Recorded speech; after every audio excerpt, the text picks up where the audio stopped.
ह्या ठाण्यातील सर्वप्रथम ही बस देखील चालणार आहे, म्हणजे बस देखील बस ठाण्यातील मार्गांवरती चालणार आहे. तर ह्या अगोदर असं कधी झालं नव्हतं. तर तुम्ही आता सर्वप्रथम पाहणीचे चालक आहात, जाणून म्हणजे तुम्हाला कसं वाटायचा अनुभव कसा आहे? खूप छान. आणि अजून काही मार्ग चालू होणार आहेत, त्याचं वरिष्ठ हे करणार. पुरं सर्वे झाल्यावर काही बस चालू होतील.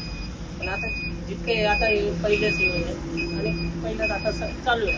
आता पासिंग झालं, त्यानंतर चार्जिंगला जाऊ. एक तुम्ही मला अशी माहिती दिली की ह्या बसचा जो सर्व्हिलन्स आहे, त्याची जी ट्रेनिंग आहे, त्याच्यासाठी तुम्ही मुंबईतल्या बेस्ट बसेस कडून म्हणजे डबल डेकर बस कडून तुम्ही शिकला. कसं होतं म्हणजे त्या अनुभव आणि ह्या बसमध्ये काय फरक आहे का ते वेगळं? नाही, बस तर सेम आहे. हां. आणि आम्ही कुलाबा डेपोला गेलेलो. कुलाबा डेपोतनं आम्ही तसं एमटीला जायचो आणि तिथनं मग चर्चगेट मंत्रालय वगैरे चालवली बस. तिथे ट्रेनिंग घेतली.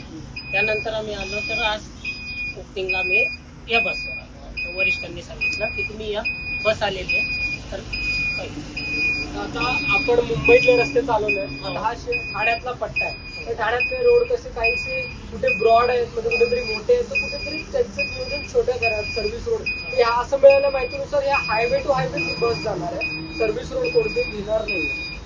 नाही, हायवे टू हायवे झालं हे मला पण अजून माहित नाही नक्की मार्ग कुठले चालू होणार काय. पण मी ऐकलंय कसं तर ते शक्यतो हायवे 3 नाक्यावरनं काहीतरी गायमुख वगैरे हे चालू होणार.